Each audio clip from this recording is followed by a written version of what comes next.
Welcome back, ladies and gentlemen. The first match we have in Split 2 2017 of the OPL. We're going to Game 3 as the Direwolves are still going to be taking on Chiefs here today. And that game, a lot better from the Chiefs, but it wasn't the one-sided match we saw in Game 1. No, it certainly wasn't. But at the same time, you have to look at the discrepancy between the 280 carries in that game. Raze was able to get so far ahead off the back of a very good duo lane with Ejim. Ejim was on fire. Raze did 25,000 more damage than King in that game. King didn't even crest the 10,000 damage mark in what was a very long game. So really hats off to the 80 carry of the Chiefs because he was 100% the difference maker along with his support. He was making a lot of plays himself as well, moving deep into the front line. We even saw in the pentakill, went all the way forward after the flank came out from Chippies.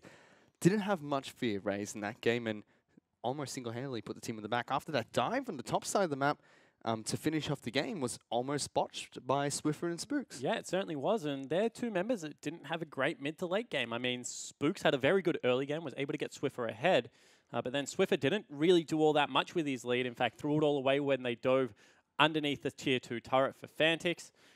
Shern also had a funny game. He had a really good dive top side of the map, but then didn't really get that much else done. Went for Athenes on Nidalee, which I don't necessarily agree with. I've always been a big proponent of going Rylai's Crystal Scepter as your second item. So, you know, questionable play from some of the big guns in this match. It certainly was. And we saw a much different team composition from these two teams. Again, Chiefs a little bit more team fight oriented. They had a few more tanky frontline members heading into that game, especially with the Thresh pickup, which, by the way, Ejim played fantastically in that game. Whereas for the Direwolves, a lot more pick coming out, especially with the Nidalee pick for Shernfire, which I don't think we really expected coming into this game. Yeah, I mean, it's similar to the Graves in the fact that it's just a farm-heavy jungle. If it ever does get into a lane and land its skill shot, able to do a lot of damage. However, at the same time, wasn't really able to use any of that farm and get any lane apart from maybe top that far ahead. No, was not. And heading back into this third game, Thresh is going to hit the bench again, as well as Galio and Syndra, which Direwolves have been banning out against the Chiefs. Swiper has been playing Galio non-stop in the top lane. And Swiffer on that Syndra. Very, very big pick for him. And at the same time, they recognize they need more of a front line. So they go towards the Gragas with their first pick again. Chippy's looked very comfortable on that tank. Maybe one of the only tanks he's looked very comfortable on. And that will force the first adaptation out of the Chiefs squad. And immediately, instead of going for the Xayah pick that we saw from them in Game 1 against this Gragas, Raze will pick up Varus heading into this match. Good against tanks, has a lot of percentage-based damage, and denies that pick away from King as well, who should default into Ashe again in this situation. His support, or most likely his support in this case, will be a Lulu. Yeah, however, we have seen a little bit of Lulu mid lane. Ejin came back from Korea, a changed man, no longer a Thunderlord's master, much heavier on the Courage of the Colossus as well as the Wind Speakers. So we'll see whether that is a trend that continues. A little bit of a dangerous lane here going up against Zyra. However, with everything, if you're able to get some form of CC onto Zyra, you can blow her up very easy early game. She is just so damn squishy. You certainly can. Direwolves now looking to see what they're going to lock in as their 80 carry, I presume, as they've hovered over Jinx as well as Jhin, but instead Ashe is the locket of choice, which we expect. The Ashe Zyra lane, first made famous by Cloud9 ages ago, has come back into the scene, a very potent lane, no matter what the changes have been made to these two champions. Yeah, completely agree. And you know that King is like, I don't want that to happen again, just get me priority in lane. Get rid of these stupid melee supports, get me something that pushes, get me something with priority, and let me go to work. Because in the last game, that definitely was not the case, Fish, and he was put fire in a hole that he could not climb out of. And you can see that even though it's a Gragas first pick, the Chiefs still think that that's a flex. Yeah. Swiffer's picking up Rumble heading into the top lane. Immediately they ban our top laners again with Fiora hitting the bench. Move back to that Zyra really quickly. We saw quite a bit of it during League of Origin. Jake was very well known for playing that on Team Victoria. Had amazing games on the champion. So we'll have to see if Destiny can do the exact same thing heading back into this match. If you think that, you know, the play style of Jake, Destiny should be a little bit more suited to the Zyra. Jake, however, played it fantastically. Really, for me, was one of the standout players of Origin. I got to have the luxury of having him on my team, and I thought that he and King laned very well together. And you can see that this is kind of strange out of the Chiefs because they've hedged their bets. They've banned a top laner and a jungler. Yeah, they banned away the Graves. Shernfire played it in Game 1 with Chippies picking up Gragas heading into the top lane. The protect the 80 carry comp, Fish. I hate to cut you off, but that could well and truly open up for a Karma mid lane, especially if this is a Vladimir lock-in.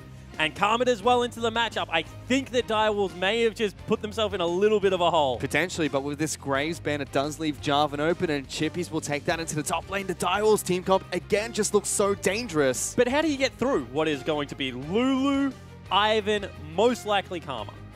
I mean, if they're not willing to pick the Karma, it does throw a little bit of a wrench here. Maybe they'll go for an Assassin, kind of LPL style protect the AD carry comp.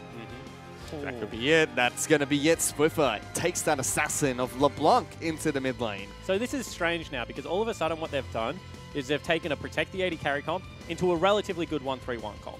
If you can force Vlad to match you in a side lane, Rumble's going to have to push early on the Jarvan, although Jarvan should have kill threat at some stage of this game. What you have now is a 3-man unit of a Lulu, Ivan, as well as a Varus, so we should be able to siege down relatively well against Gragas, Zyra, Ashe. So little bit of a change up here. Chiefs definitely not wanting to go all in on Raze. If there ever was a time, it probably is now. He's just come off the back end of a pentakill to win you a game. But hedging bets slightly. Yeah, well, it's Direwolves, very similar team comp from game 1. This time, instead of a Graves, they've got a Jarvan, which arguably does so much more for them. Has great lockdown, can set up Gragas nice and easy, can set up Zyra, can set up Vladimir.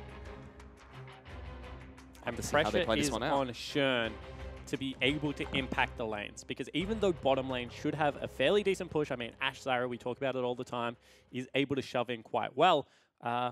You know, you look at Jarvan, he has very little wave clear early game versus a Rumble. You have a look at the Vladimir, and probably going to get chunked out by the LeBlanc, who is a very oppressive laner. So that's really where the Gragas comes in, because you're up against an Ivan. You should be able to dictate that jungle matchup. Everyone knows how much I hate Ivan. Ever since he nerfs, I think he's useless. But we'll see whether Spooks is able to make it work. Yeah, apparently Spooks still prioritizing this champion heading into this match. Excited to see Schönfire on the Gragas again, though, because Adam Azai was one of his more prominent champions.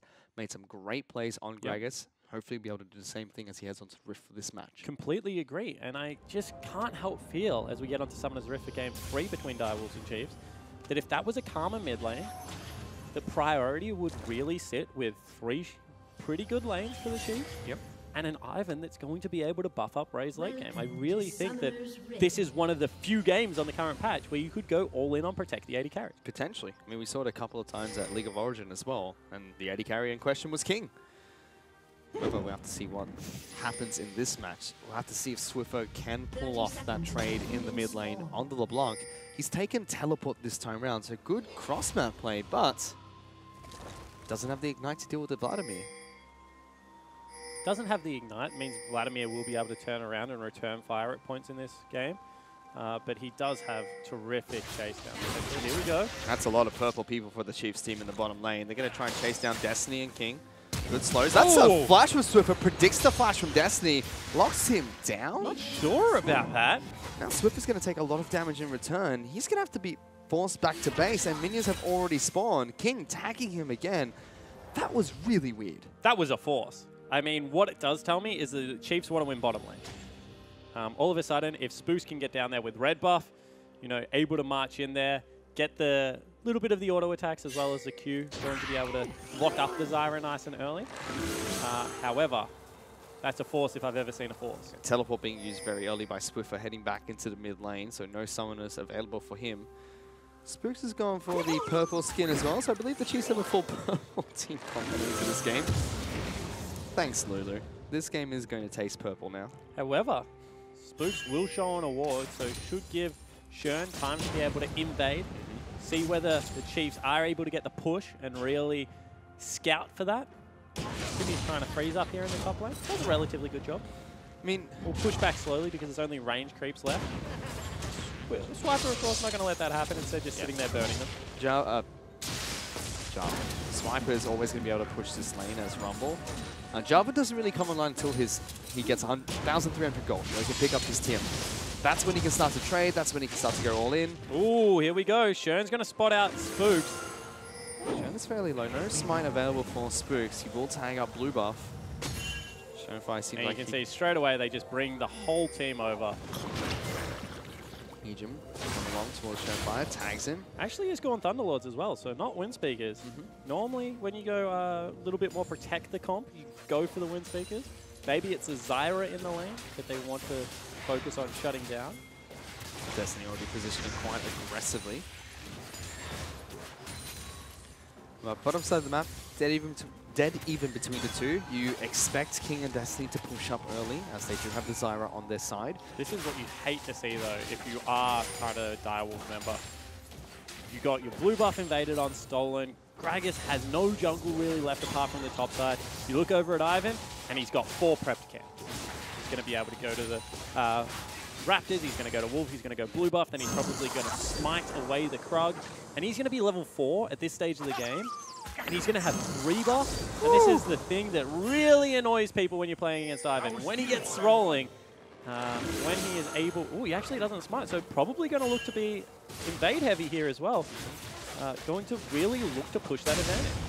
Upside of the map though, Swiper and Chippy's going at it. Good trades. Just keeping it up in the top lane, trading back and forth. Swiper will continue to push this lane, which means that Ivan can move bottom. The problem with Jarvan top lane has never been like HP pool or anything like that. As hang on, this is what we said might happen. No. Flash on Destiny as Spooks will go down. Easy first blood for Raze, capitalizing on that level 1 burnt flash. So far, going in the Chiefs' favor, slapping King a couple of times as well, just showing that he is still here. Exactly right. Forces him out of lane. You know, the big plays out of Ivan. You see Ejim continuing to harass as well. Is Doran Shields 80 carry, so they're hard to take down. However, all of a sudden, the burnt flash out of Swiffer as well as the teleport does pay dividends. First blood going across. You can see already a 10 CS advantage as well in this lane. They're going to look to shove to turret and get an early shot as well. Chiefs really rallying behind the 80 carry. There is a good 10 CS lead in the mid lane though, going for Fantix, who is still holding us to a single health potion, but Corrupting Potion for Swiffer, fully expended. Especially after he burned his teleport to get back into the mid lane at level 1. Means he can't just go back and shop and come back into this match. Ooh. Destiny coming back into the lane and almost dying again.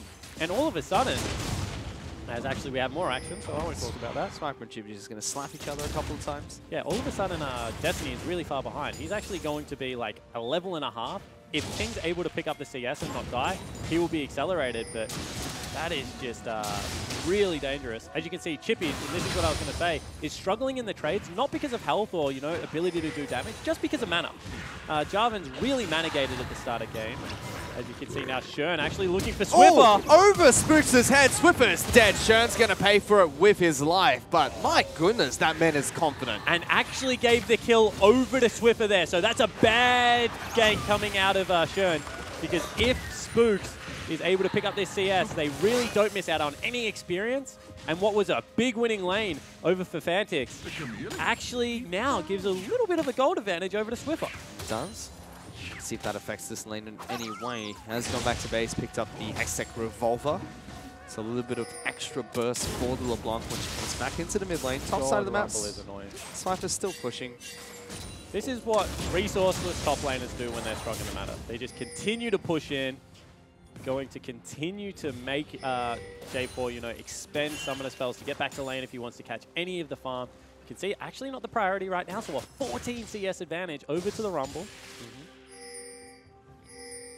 What shall I see? Whatever you want, Ivan. You can see a Scuttle Crab and a river.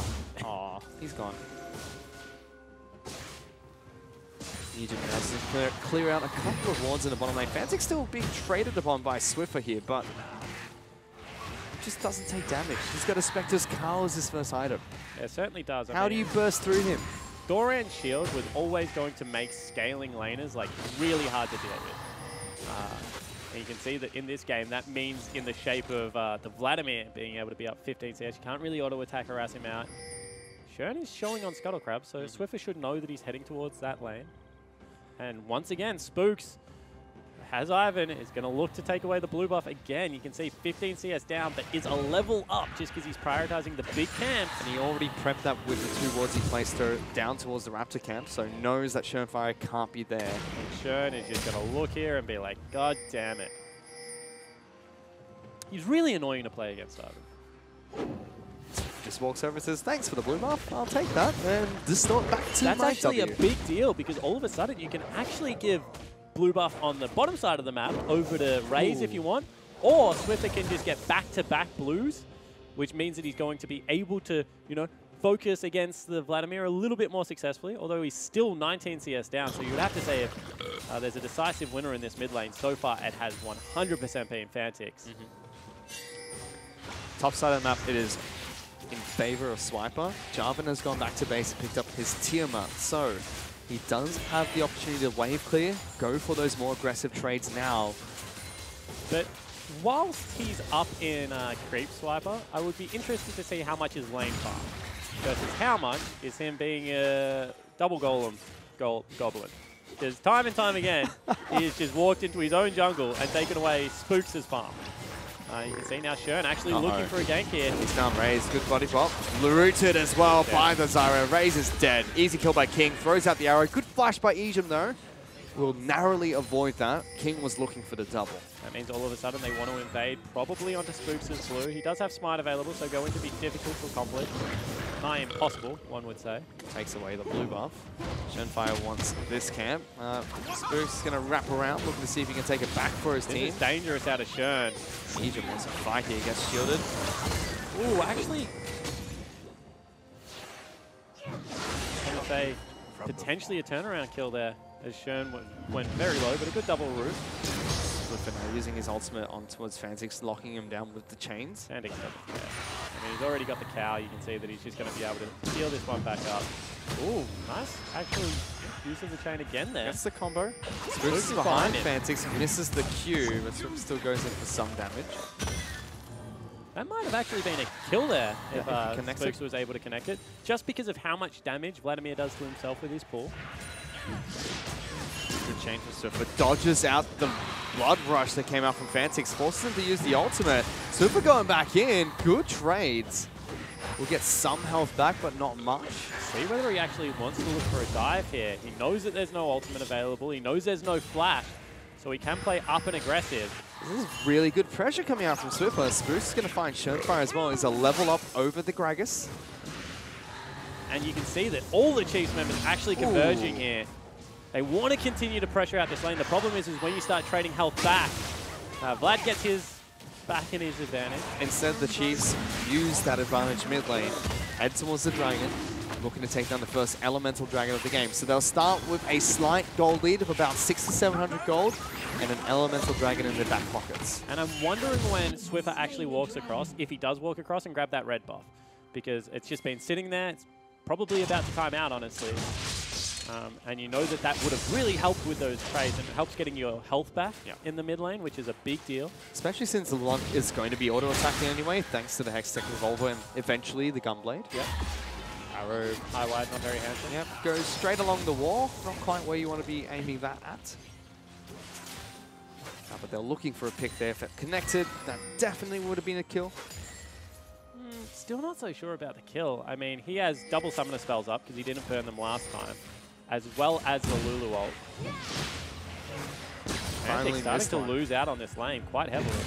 Bilgewater Cutlass has been picked up by Swiffer as well, so he's going to start the chunk and has that extra active to do a bit more damage and slow down Fantix significantly. Actually burned teleport to get back to lane, so this is a small victory for Fantix. Swiffer will probably look to clean out this wave and hopefully get back for his Gunblade as soon as possible. But did back on a cannon creep wave, so not going to lose all this much.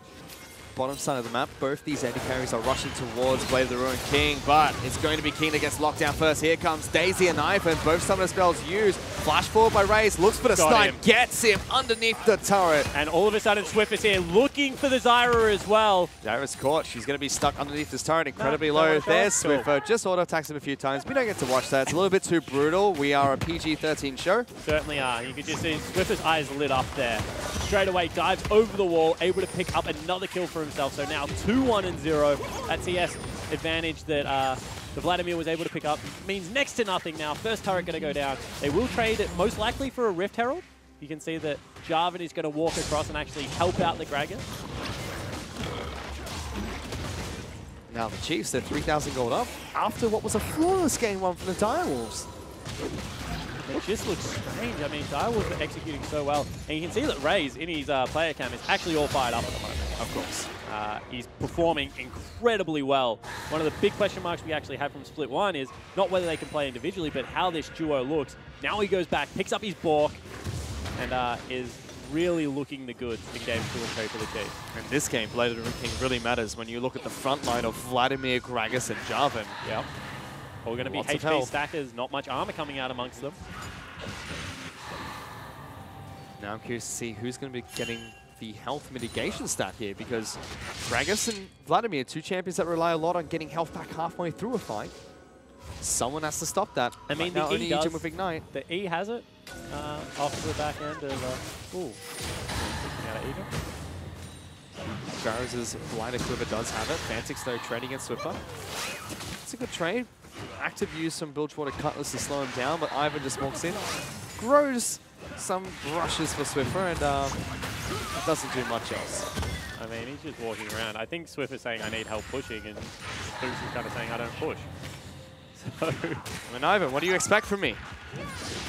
Ah, hits the minion. That's not great. Swift is absolutely out of mana right now, so can't do anything really. In fact, they're calling Ejim over as well as Raze, like, we really need to shove this wave out.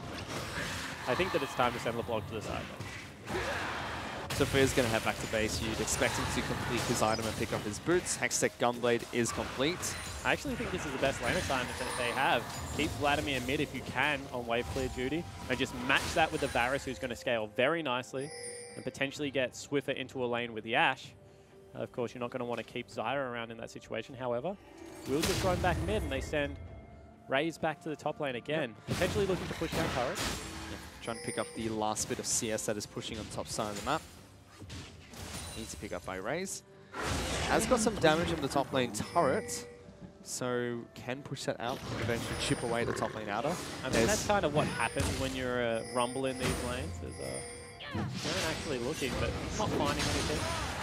Good route on towards Schönfire, locked down as well by Spooks, and as you saw on your screen there, Spooks could go back to base, pick up the Gunblade, which is traditionally a hybrid item, and LeBlanc is a very heavy burst mage, so it's curious to see that this has become the item of choice. It's just that massive nuke that you get off it, as well as the additional CC makes it very worthwhile.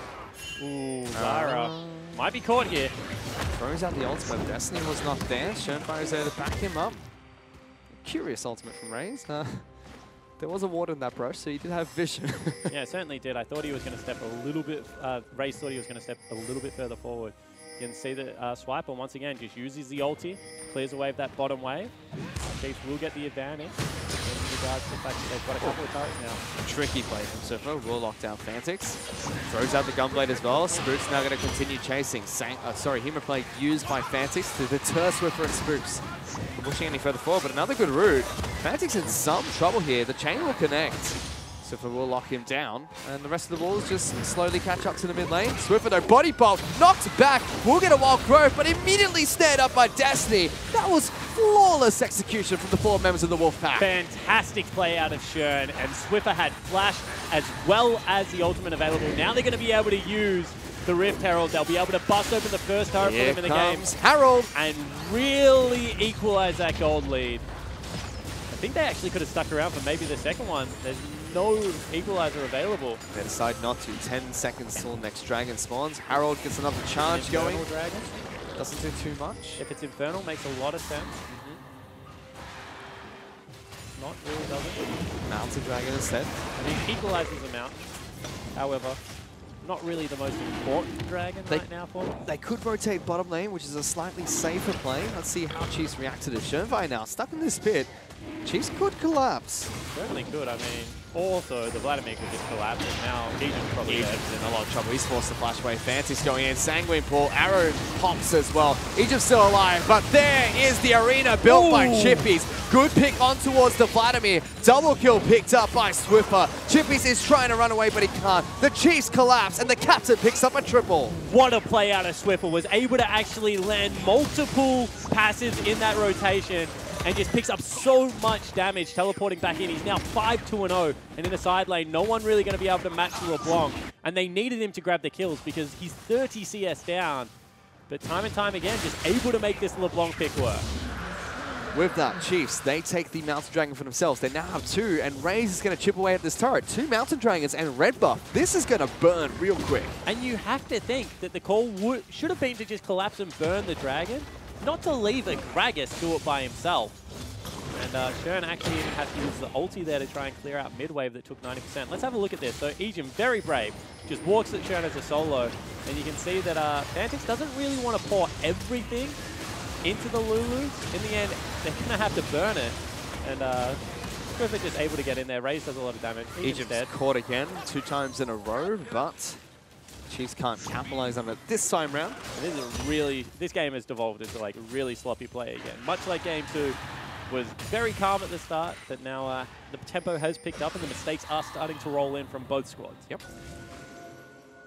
Still the Chiefs that have a lead. 2,000 gold up over the Direwolves with 2 Mountain Dragons in their back pocket. 1 to 2 in turrets. Take a look at the gold distribution. Top lane fairly even. Chippies is slightly ahead. Jungle very, very even. Mid lane, in fact, quite even. It's 80 carries again. That's where the gold lies for the Chiefs. Raze is sitting nice ahead of King. Yeah, exactly right. It's because Raze has been able to knock down all of those turrets by himself pretty much. Picking up solo gold on the top lane as well as splitting it 3 waves on the bottom. Mid lane nearly fell as well, so that could have been even worse. And you can see that it's materializing itself in the fact that, once again, he's on 3 items, including his boots. And unfortunately, for King, he's a full item behind. Swiffer's going to find Shernfire here, who body bops forward, but immediately distorts away. Waiting for him to come back. That's not going to happen. Chippy's fancy to fight against Swiper in the bottom lane and lost that trade, so he's heading back to base now. The way that the map is currently set up, they do have an arrow play to make.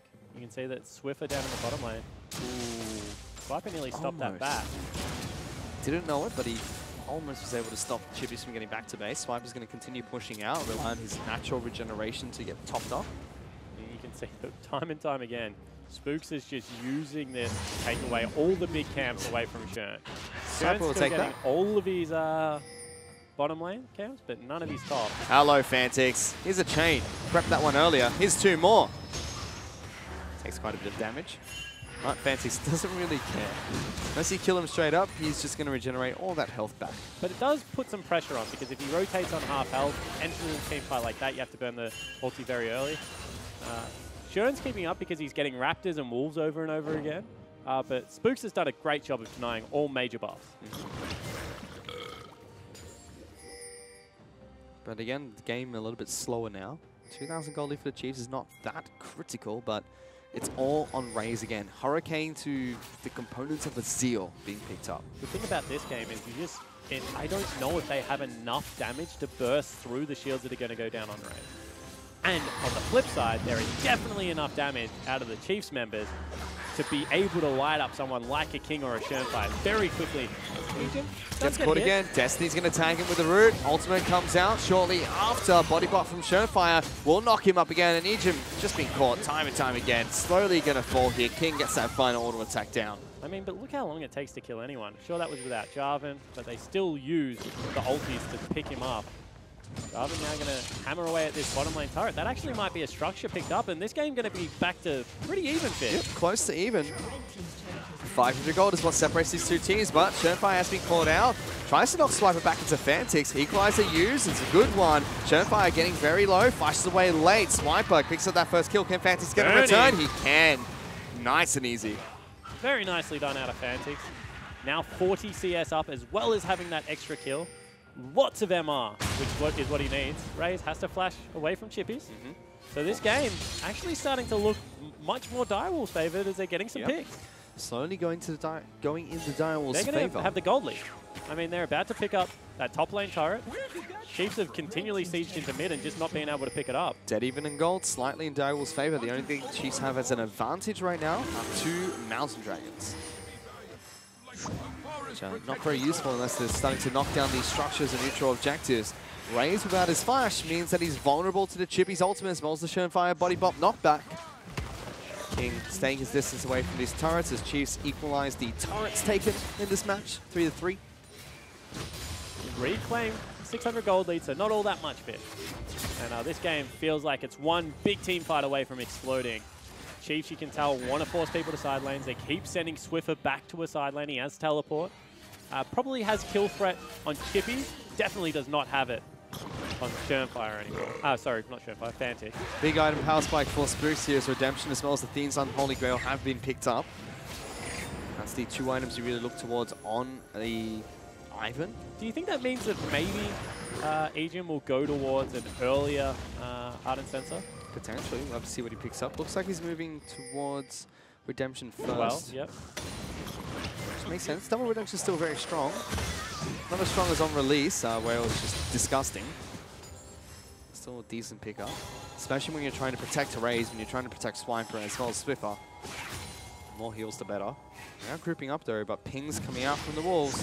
My fancy a fight. Swiffer jumping in very aggressively. Will distort back, but locked down by Shern. Knocked back, forced splash away. Spooks now the target of choice. Redemption keeps him alive a little bit longer, but Chippies gets that first kill. Fantix on the back line, and Swiffer's gonna fall. The Direwolves are cleaning up this fight. Pop goes the Aegium as the arrow from downtown, and Fantix ultimate connects. Swiper is a sitting duck here. Tries to throw out these harpoons, but Chippy's slowly slapping away with him with that big old stick. Will take him down, and Direwolves clean up a team fight. All of a sudden, the Direwolves just pick up a 4-for-1 and are able to make the team fight work. That's going to lead to a Baron. There's absolutely no way Raze is able to stop this one. Instead, just goes towards another Mountain Dragon for himself.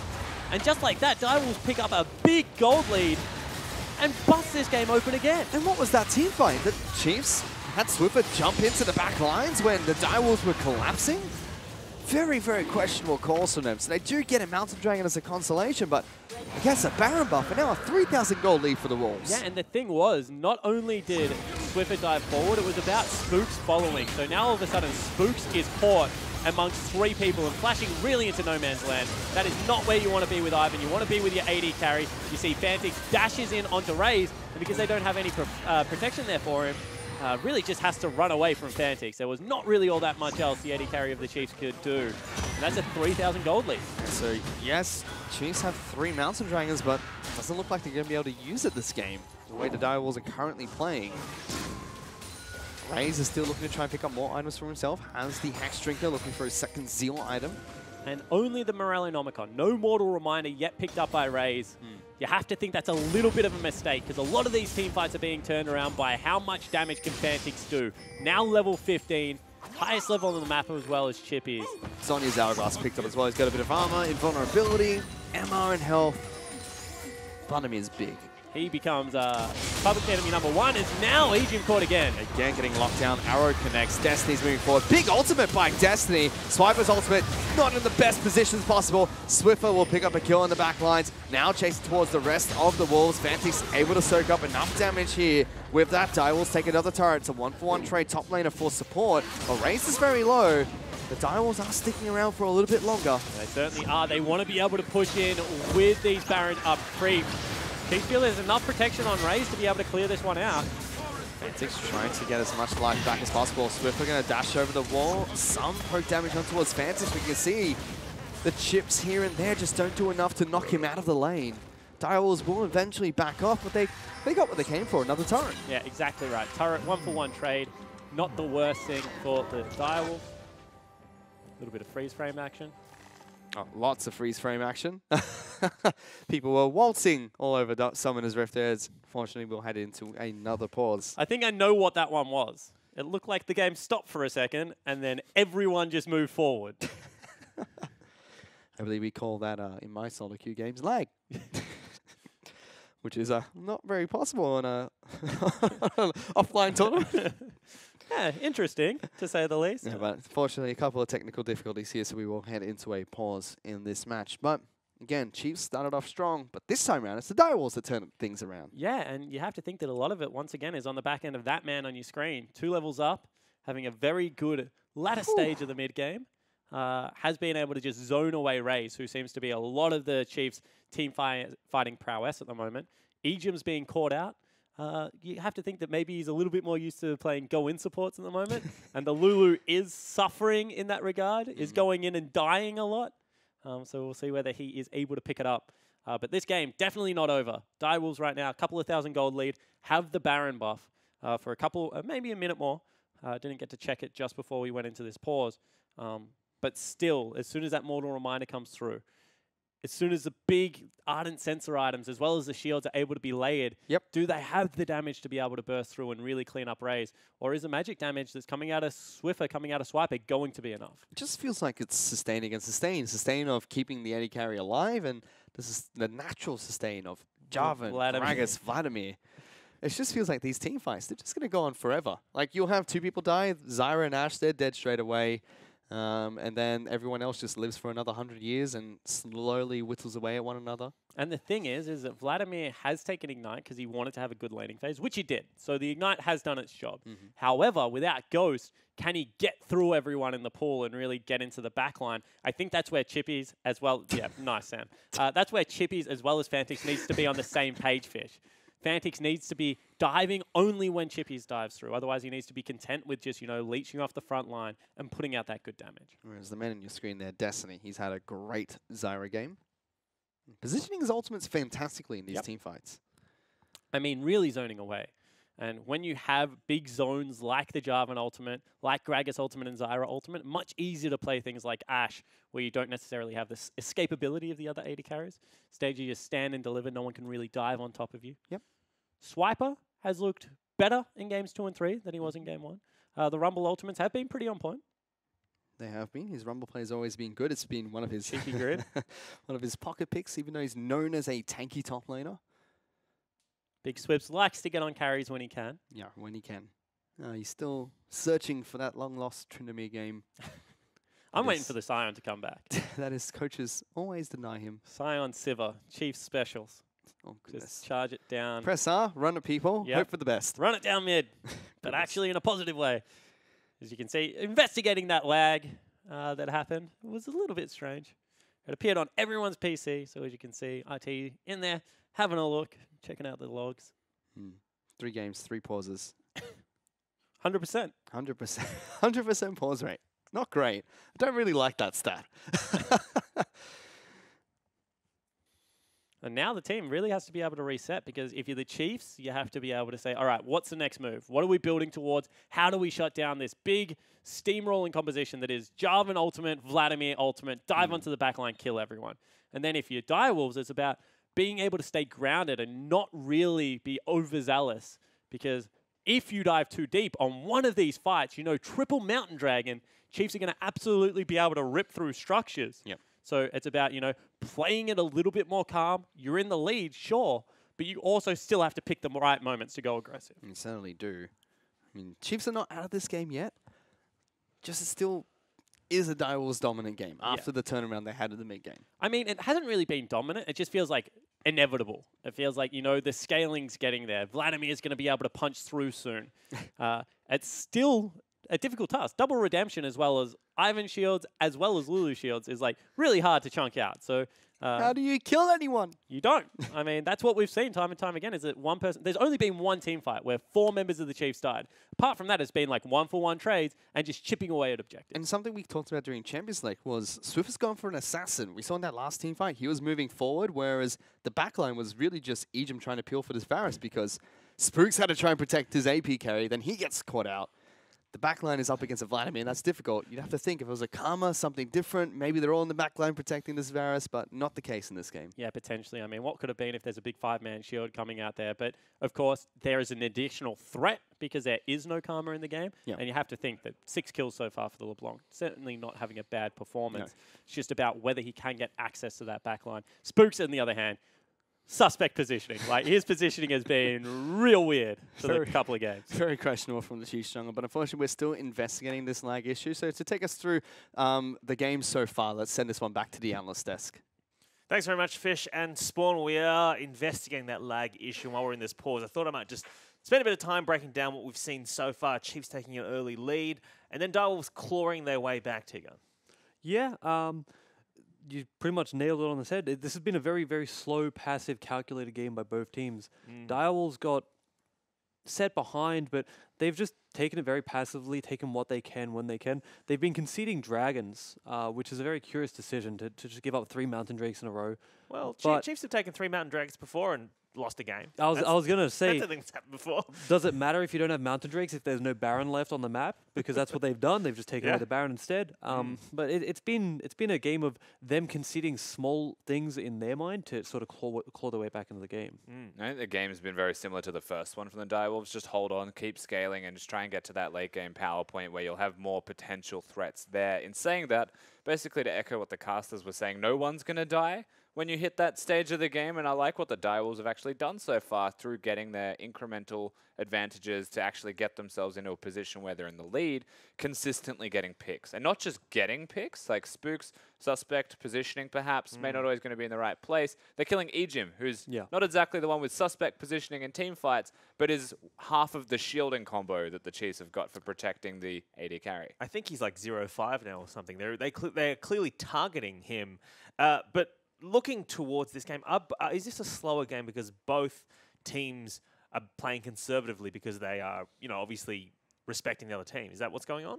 It's hard to say. If you look at the itemization, Direwolves obviously expected it to be a slow game.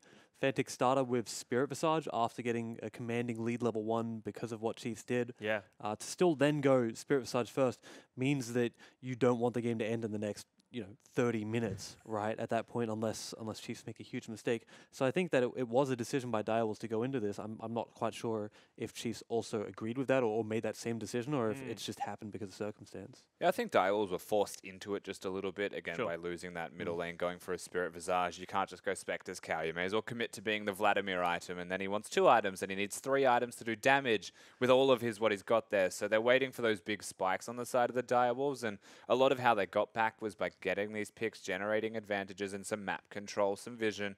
The Chiefs, on the other hand, I feel like Ejim's maybe the lone soldier trying to place that vision, consolidate, and match what Direwolves are doing. Doesn't have Spooks with him at the time he gets picked. Or even if he has Spooks, there's so much back-to-back crowd control and displacement from the Gragas that's able to bring him to his own team. So the counterplay is actually just have more people there, or don't place that vision and do it more meaningfully. I will say, while we are sort of putting Ejim on blast here, there have been fights where Direwolves just commit way too much to killing him as well. They've obviously made it a point to sort of deal with him, remove half that shielding, like you said. But there was a fight I recall where they put in Jarvan ulti, Vlad ulti, Ashe ulti, just to make sure he dies. And at that point, you're just putting too much into that basket. So while they are capitalizing on his mistakes, they might be sort of looking at it too much and tunneling into it. Yeah, a lot of resource balancing needs to be associated with the Direwolves' decisions here. If they want to commit too much, then they will lose the fight because the carries will still be alive. Well, okay, we've seen each side take a game apiece. Now this third game has gone back and forth a little bit over the course of it. So I want to get some predictions out of you guys. I mean, do you see a trajectory that means Direwolves will continue to claw back and will take this third game, or do you think Chiefs are going to hold strong? I see what you're doing here. You're trying to get me to change my prediction. I'm a I'm man not of trying to do honor, anything. I will let of you- integrity, You are in of control. Chiefs still winning 2-1. All right. How dare you? No, apologize. Rusty? Yeah, you get him, T-Gun. How dare he? Would you like to by the change goon your here. prediction? I don't even remember what mine was. You predicted no, you Direwolves hedged your 2-1. bets. Well, then I'm not going to change my prediction. You You also hedged your hedged bets. because you also tipped Chiefs 2-0. Look, the website was broken, T-Gun. I You could had have no changed my integrity tips. at the start of the show, Rusty. You can flip-flop now if you want, because you flip-flop before games had even been played. So yes, so you're sticking with the. You think Chiefs will hold strong in this, Rusty? You think Direwolves will continue to claw back? Yeah, I think that the Vladimir scalings and with the Jarvan actually there as a threat could be a little bit too much damage. And saying that, I do see very obvious ways that the Chiefs will win if we get to that stage in the game where their AD carry is above all else in terms of carry potential. Absolutely. Well, if you'd like at home to call out either of our analysts for flip-flopping or for changing their predictions, tweet at OPL, hashtag IamOPL. Please let them know your thoughts and feelings. We've been throwing up a couple of tweets on the broadcast as well, which has been fun. None of my tweets get up. It's fine. I'm not offended by that. I don't know why the broadcast team decides not to. Yeah, sorry. Have you tweeted this series yet? Yeah, I've been spitting fire the whole time. Were they good? No, well, look, no, not all my tweets can be good. Obviously, look, I'm tweeting a lot. Sometimes they're good, sometimes they're rubbish. That's just You're just a volume maths. guy. I'm a volume guy. Thank you. I'm a quantity, not quality guy. I said that from day one. That's all I've been. No, I had a great interaction with Carbon. He's saying he's watching. Jungler for Legacy. He's watching. And I was like, yeah, good on you. So see, why isn't that on the screen? Because Why you is- said good on ya. It's like, Quality. That's great quality input. content. I know That's that our incredible producer's input. listening right now, and I will say, if mine doesn't get on the broadcast to these two, I'll be disappointed. It's a cracker. All right, let's get back into. Let's go back to talking about this game. I feel because I have taken us off track, and I do apologize for that. So let's go back to. I want to talk about this draft. I mean, given you're saying Vladimir Scales, do you think Chiefs have any hope given their draft they've taken to scale well into the late game for this game? Yeah, they just need to play it a little bit more front to back, right? They need to actually have tanks in the front, have their AD carry protected by the Lulu, by the Ivern, and they actually look like a really good team composition at potentially sieging or something of the like, with LeBlanc able to actually be a surprisingly good champion at doing that. One thing I will say is, while we say Vlad scales, Varus innately deals with a champion that heals with his healing reduction. On top of that, when he gets to the 6-item stage, he's just going to chew through him. As much damage as Vlad's going to do, he's not going to do more than Lulu and Ivern are able to sort of mitigate. So if it does get to that super late game item, I would still back Chiefs in it. Okay? Well, that's. I'm just distracted because while we were just talking, then Frostgrin has tweeted at me saying your tweets are bad and you should feel bad. And frankly, I don't even know what you do. Like you're not even on the show, mate. You're not even. Anyway, look, sorry. It's difficult. It's difficult. I'm personally being attacked by the other casters. I'm feeling bullied. All right. That's It's rough. a pause. It's a pause. I feel bad for you. Thank you, Goon. Thank you. All right.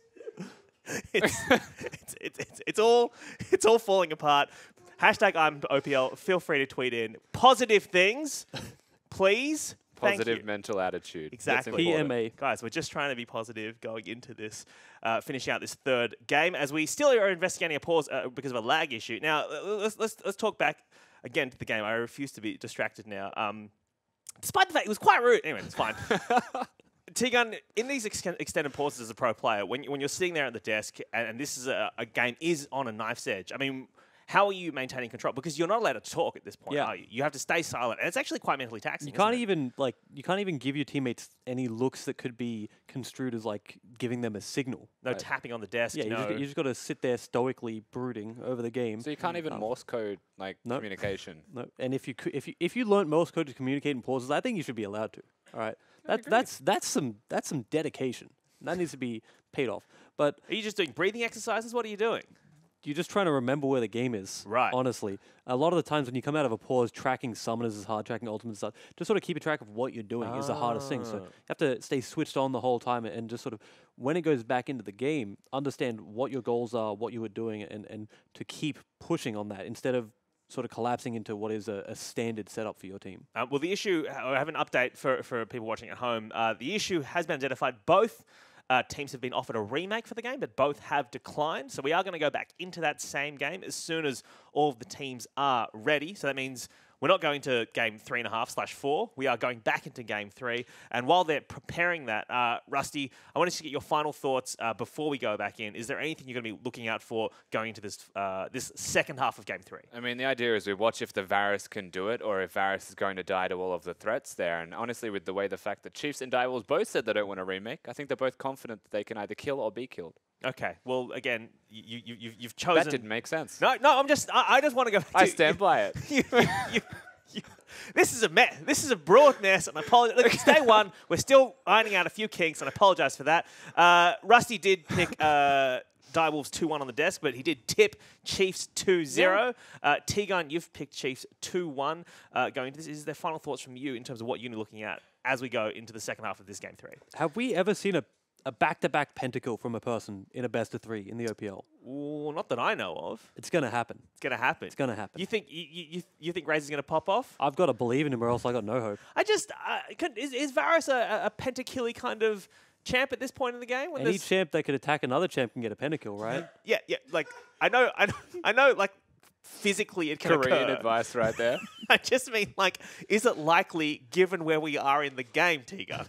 Given their team comp, yes. Unless Rumble just sort of steals it with his ulti and then laughs at him. All right. I mean, who else does damage consistently on the Chiefs team, right? Well, I feel like this we have successfully filled the requisite time for this pause, so that's enough from us, and we are going to get back into games. So let's throw it over to your casters, and apologise for that, but thank you. Spawn and Fish. Thank you very much, guys. I take everything I said about Tegan back. He's the only one that has his head screwed on that desk. The only thing Rusty's standing by is his hedge bets and I don't know what you're saying either. This is an absolute bloody disaster. Can we please get someone on this broadcast that speaks correctly? Like, because I can't do it either. Oh, goodness. At the same time, I mean, Figures has just dropped a chair. I don't want it to do anymore. Hopefully we get back into this game as soon as possible. We're going to get back in the game. Just to remind everyone, Baron Buff was picked up by the Direwolves. They were starting to make their push. They had sieged in. Unfortunately, Chippies had gone a little bit too deep, traded his life for E-Gems. And I'm going to be rescued any moment now by a beautiful game of League of Legends. Really nice, actually, that both teams denied the remake, because at the moment, they both are definitely in positions to be able to win this game. It's great to see. I mean, Direwolves do have a 4,000 goal lead. You might expect Chiefs, seeing that they're up against a Baron Buff team, like, yeah, you know, remaking might help them out, but we saw this during one of the Gauntlet games as well. BBL's Legacy, who were down a significant amount of gold, decided to not remake the game either. And it's for a similar kind of reason, because Legacy felt like in that game that if they could just stall it out, they would be able to get their 80 carry far enough ahead that nothing could burst through them. And right now, the Chiefs are in a very similar position. I mean, the idea is to keep Swiffer off to a side, stack everyone else on top of Raze, and then hopefully your shields win. Like, if that works, they can't kill you, you win the game. So we can only see Swiffer is pushing on the top side of the map. Does have his teleport. Shernfire. Gonna find him. Gets a good body block. Slams him with the K. Slows down Swiffer, actually. That was his ultimate fair use. Bit of damage as well. Shern now going to step into the brush. Oh, this is dangerous. Locks him down again. Ivan was there. Ivan wants his Krugs. Not going to get it. That's taken away by Shernfire. You can't always get what you want. Apparently not. But if you try sometimes. I thought we got a host. Apparently we can't get one of those either. Also, yeah, I thought when we got rid of me from hosting the desk, it was onwards and upwards. The Direwolves, though, are going to continue pushing on the top side of the map. Top lane inner turret is going to fall. Direwolves continue pushing for the inhibitor turret next. None of those have been broken. Oh, here we go. Good flash by Ray. Shernfire over the backside as well. Only one summoner spell being used so far. Chiefs trying to turn this one around. Shernfire is dead. Big pickup by Raze at the start of this fight. Swiper has joined the party as well. Chippies is forced to flag and drag out, but they successfully repel the Direwolves on that first push. And this is what I'm talking about. If you were the Direwolves right now, you cannot overreach. That was 100% an overreach. Raze had summoner spells available. They didn't even have to burn E-Gem ultimate, and they're still able to pick up a one-team fight, force them away from the base. And the bigger Raze gets, the harder this game becomes for the Direwolf squad. Slowly, they're still 4,000 gold behind, but as you mentioned during the pause, 3 Mountain Dragons. Any single advantage for the Chiefs in a team fight means they'll be knocking down structures really quickly. If Baron's online, that's going to fall. And the next one's a Fire Dragon. Infernal Dragon's coming up next. Big Dragon for these two teams to look for. Ooh, more of Malmortius picked up.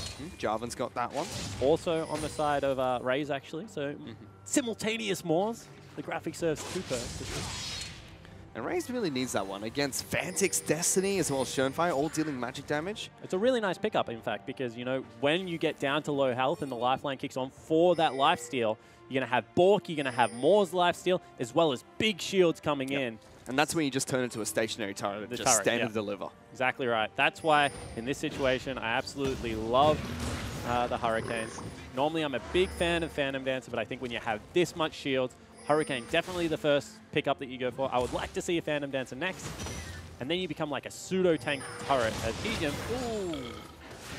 That was a spicy meatball. Quick trigger fingers from Destiny there, trying to lock him down. Doesn't get the root.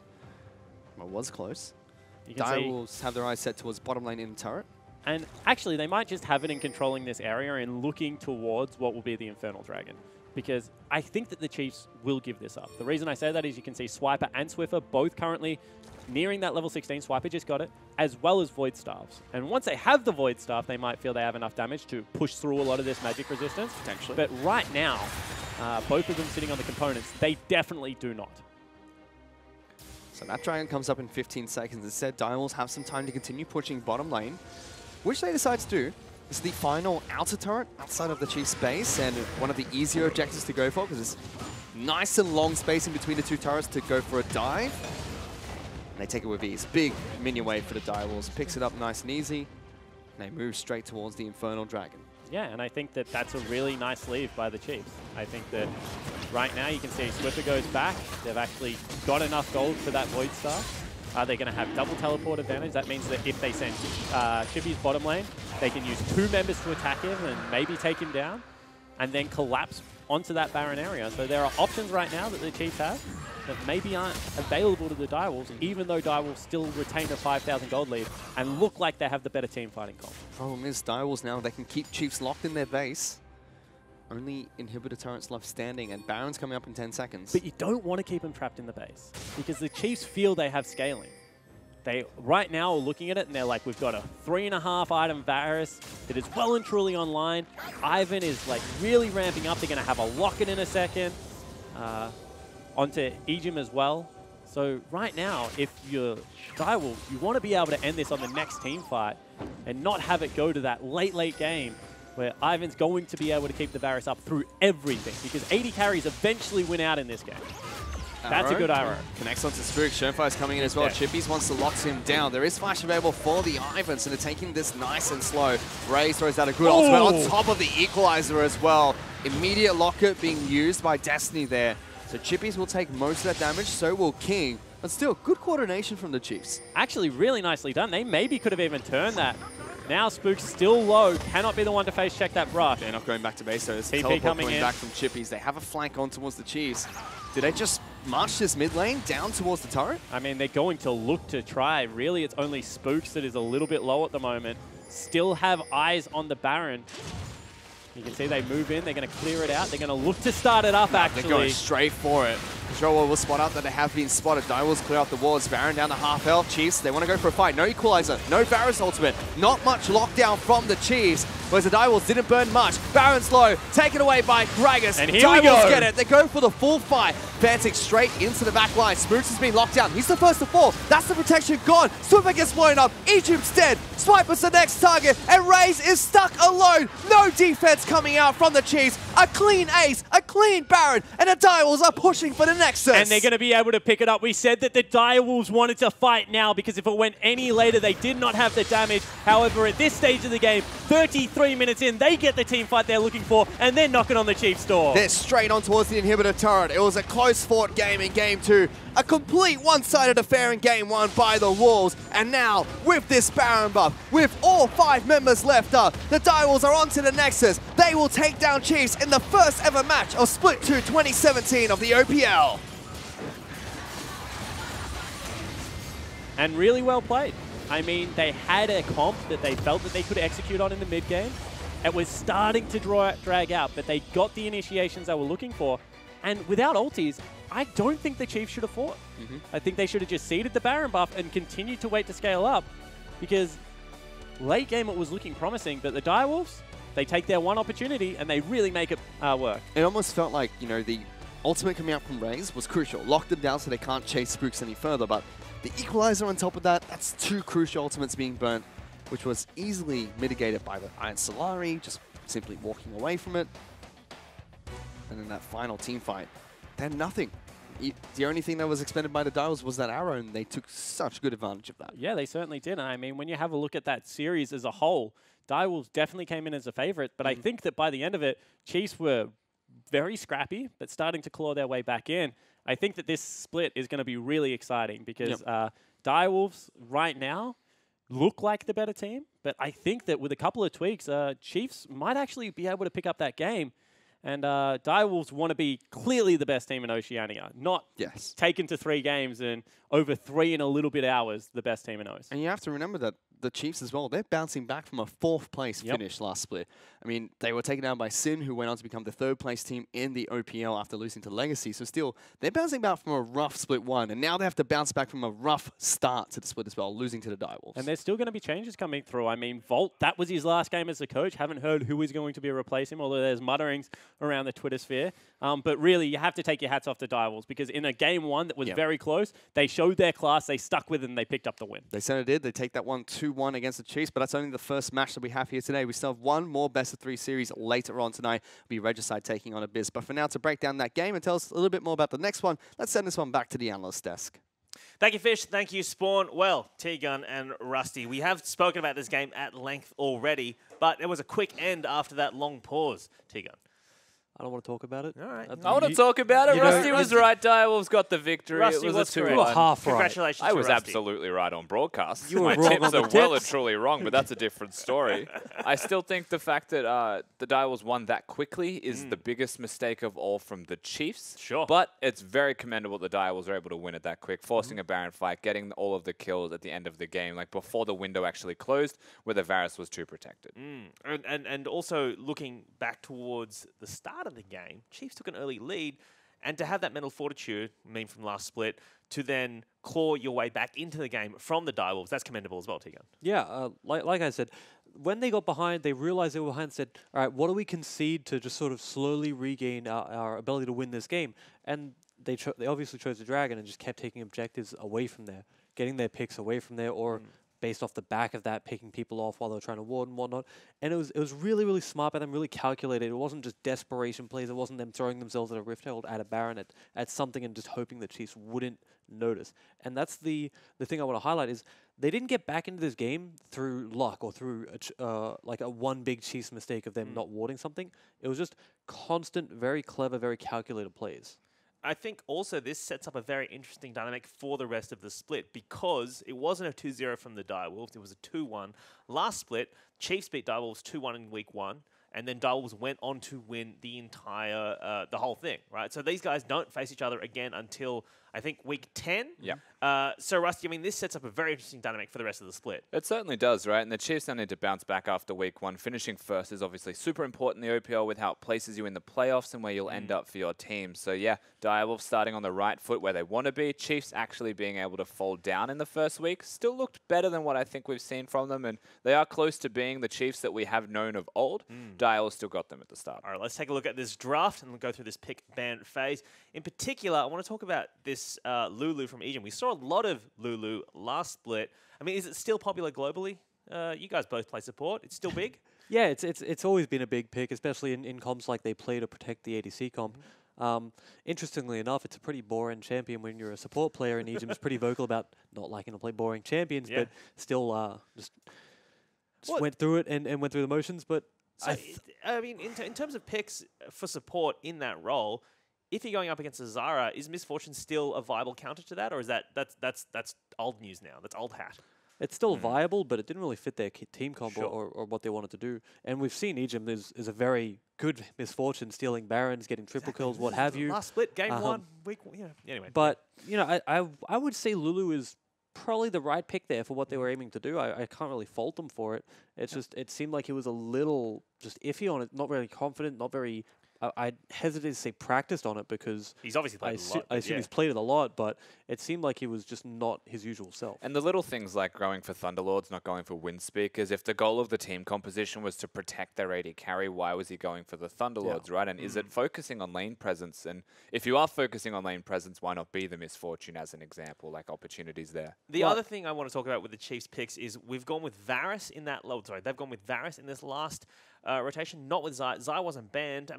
Would Zai have been a potentially better pick given that Raze had already had 2 games, was practiced, was in that zone, obviously had a great game too? Zaya self-pills a lot better than most other ADCs, so you don't tend to see her in Protect the ADC comps. She also doesn't scale as well just off various steroids that the support player champions give you, so it's not exactly a champion that you can just sort of put into this comp and say it would be really good. You could make an argument of something like Caitlyn, I suppose, something like Twitch even, but again, I just find it really hard to criticize their drafts because I don't think the problem that they had was in their draft. I think their draft is actually pretty solid. The only thing that I would sort of complain about would be LeBlanc picking an assassin and protect the ADC comp. But you said something about how in Chinese drafts, this is what tends to happen. They draft, 2 or 3 protect the ADC comp champions and then just pick an assassin because you need another threat. Exactly, and they want to have that blowing up of the one person, then there's 4 threats. Even if you're one-on-one with the LeBlanc taking someone else out of the fight, there's less to kill your AD carry, so it actually has logic there. All right, well, we're talking about the Chiefs, but obviously the Direwolves were victorious 2-1 in that series and indeed in that last game, and I want to shout them out for, we've seen some pretty dodgy Rift Herald plays already in the OPL, but then in this particular game, we saw a great Rift Herald play. And also I want to shout out Shern, because there's a great Gragas play from this, if we bring up this replay, Rusty. Yeah, the big thing here, and I know T-Gun, you're big on this, is he doesn't auto-attack before he throws out the cast. That's something that everyone at home, if you're not doing it, actually do it. Just please actually do it, because it then works. They can't flash out of your spells, and they aren't able to dodge it. And the start of these picks, again, leads into the Herald, leads into the turret, and the thing that I like the Direwolves did here is they started with a pick. They didn't actually place down the Herald, then force Chiefs to respond. They responded, and then took the proactive play and get the +1, because the Herald was already up and ready for them. And keep in mind, we said it's a great Rift Herald play. It's comparatively. We need to say it's comparatively, because they probably would have got that tower without Rift Herald. But finally, we see it used to secure an objective and do something, as opposed to sort of, oh no, it's about to run out. I better use it wherever I am on the map and hope that something happens. So, you know, that was a good Rift Herald play, but it was a greater play by Schoenfire, like Rusty said, just throwing the ultimate in instead of being that doofus trying to get the auto in for no real reason. Absolutely. Well, the Direwolves also were able to claw their way back into that game, not just with plays like that Rift Herald play then, but also there was a mid lane team fight where they kind of, well, Chiefs tried to pull the trigger to go back ahead, but then Direwolves just turned the entire game on their head, Rusty. They completely did, right? And Direwolves, they understand how they want to play this game out. It's generate picks, and Chiefs decided that at this stage they're going to be the ones to try and do it. And the unspoken hero here is always going to be Fantix on the top of the screen. It means that Raze, who's meant to be the hyper carry for the Chiefs roster, can't actually do anything and just dies. Gives a lot of time for King to get free kills, flashing off Rumble ults.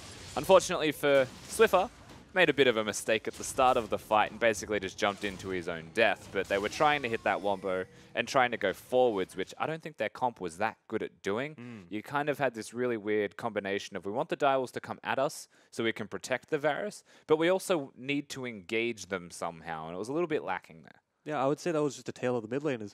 Fantix really well positioned.